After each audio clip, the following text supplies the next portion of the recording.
राष्ट्र कवि संगम ब्रज प्रांत नाथ नगरी के तत्वाधान में संस्था के जिलाध्यक्ष रोहित राकेश के संयोजन में गीत ऋषि किशन सरोज जी की 50वीं जयंती की पूर्व संध्या पर आज़ाद पूनम में एक केंद्रित गोष्ठी का और सम्मान समारोह का आयोजन किया गया। मुख्य अतिथि शिक्षाविद एवं गंगाशील महाविद्यालय की डायरेक्टर वरिष्ठ समाज सेविका डॉक्टर शशि बाला राठी रही। मां शारदे के समक्ष दीप प्रज्वलन एवं माल्यार्पण कर कार्यक्रम का शुभारंभ किया गया। इस अवसर पर संस्था अध्यक्ष एवं राष्ट्र कवि रोहित राकेश ने बताया कि किशन सरोज जी का चंदन बन डूब गया व बना न चित्र हवाओं का गृह संगीत प्रकाशित हो चुका है। किशन सरोज जी को 2004 में उत्तर प्रदेश हिंदी संस्थान द्वारा किशन सरोज जी के जन्म दिवस की पूर्व संध्या पर राष्ट्रीय कवि संगम द्वारा ये कार्यक्रम किया गया है। और किशन सरोज जी गीत ऋषि हैं। कहते हैं जब समंदर में तूफान आता है तो अनायास किनारे पे मोती छिटक जाते हैं। ऐसे कोहिनूर रत्न किशन सरोज जी आज उनके सुपुत्र सचिन जी और उनकी पुत्र वधू कल्पना जी, आज उन्होंने इतना सुंदर कार्यक्रम सजाया है। उनके बच्चों ने, सचिन जी मेरे अच्छे मित्र हैं, पुराने मित्र हैं। और आज किशन सरोज जी की जन्म दिवस की पूर्व संध्या पर राष्ट्रीय कवि संगम द्वारा हम लोगों ने एक कार्यक्रम रखा है। और किशन सरोज जी अपने गीतों में जो प्रकृति को लेकर आते थे, वो प्रकृति प्रेमी थे किशन सरोज जी। बन गई कभी सागर कभी बादल नदी, रूप धरती है नए पल पल नदी, उम्र भर गाया तुम्हें सब है गवाह, चांद पर्वत घाटियाँ जंगल बादल नदी। रच गए धर गए मेहंदी रचे दो हाथ, ताल सा हिलता रहा मन, कर दिए गंगा में सब प्रवाहित सारे पत्र सब चित्र, तुम निश्चिंत रहना। ऐसी तमाम रचनाएं किशन सरोज जी ने लिखी हैं।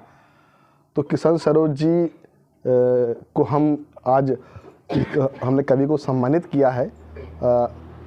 देश के बड़े कवि हैं, प्रख्यात कवि हैं, सुकुमार कवि हैं। उपमेंद्र सक्सेना जी एडवोकेट भी हैं, कवि गोष्ठी आयोजन समिति के अध्यक्ष हैं, हमारे मित्र हैं, भाई हैं। आज उपमेंद्र जी ने हमारी संस्था द्वारा, राष्ट्रीय कवि संगम द्वारा ये सम्मान स्वीकार किया है। हम उनको बहुत बहुत साधुवाद देते हैं और नई आने वाली पीढ़ी के लिए सीख हैं।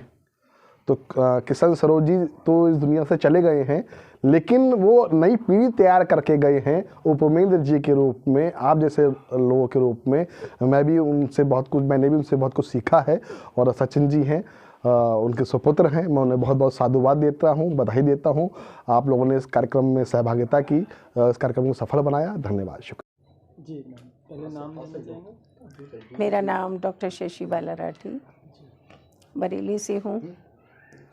और आज की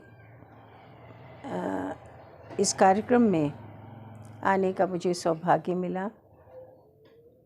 इसके लिए मैं सर्वप्रथम ये जो आयोजक हैं रोहित जी, इनके पुत्र सचिन जी, पुत्र वधू कल्पना जी और परिवार के अन्य सदस्य, मैं हृदय से उनका आभार व्यक्त करती हूँ।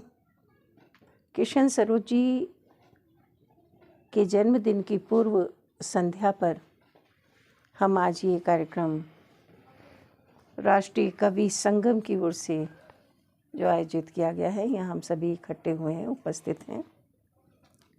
उनको, किशन सरोज जी की रचना धर्मिता को मैं नमन करती हूँ। वो एक बहुत अच्छे राष्ट्रीय और अंतर्राष्ट्रीय पटल पर हस्ताक्षरित थे, ये हम सभी जानते हैं। उन्होंने जो गीतों में अपने संस्कार पिरोए हैं, संस्कारों को रूप दिया है गीतों के रूप में, वो बहुत महत्वपूर्ण है।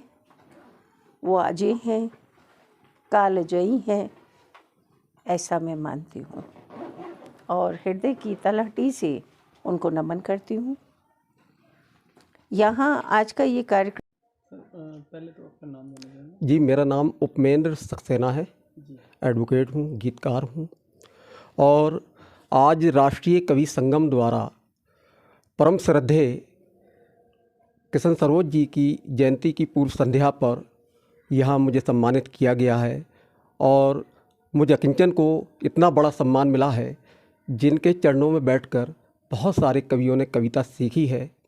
और ऐसे गीतकार जिसने राष्ट्र ही नहीं बल्कि पूरी दुनिया में बरेली का नाम और बरेली का गौरव बढ़ाने का काम किया है। वह कहते थे कि जो है साहित्य समाज का दर्पण है और साहित्य के स्तर से ही समाज की अभिरुचि का ज्ञान होता है। तो वो हमेशा जो है हम लोगों को जो है प्रेरित किया करते थे कि वो ऐसा हम लोग साहित्य लिखें जो समाज को आईना दिखा सके। तो ऐसे परम श्रद्धेय किशन सरोज जी को मैं नमन करता हूँ। और इस संस्था के जिलाध्यक्ष आदरणीय श्री रोहित राकेश जी ने बहुत ही बड़ा काम किया है, जो उनकी जयंती की पूर्व संध्या पर ऐसा आयोजन रखा। और सचिन सक्सेना जी जो श्रद्धेय किशन सरोज जी के सुपुत्र हैं, आदरणीय कल्पना सक्सेना जी। और सबसे बड़ी जो महत्वपूर्ण बात है, अपना बड़ा कीमती समय निकालकर हमारे बीच में हैं यहाँ पर जो है वरिष्ठ समाज सेविका बरेली की डॉक्टर शशिबाला राठी जी की उपस्थिति, गरिमामयी उपस्थिति हमें प्राप्त हो रही है। तो उनकी सभी लोगों के सानिध्य में श्रद्धेय किशन सरोज जी को मैं हृदय से नमन करता हूँ और इस सम्मान के लिए पुनः संस्था का आभार व्यक्त करता हूँ। मैंने 4 पंक्तियाँ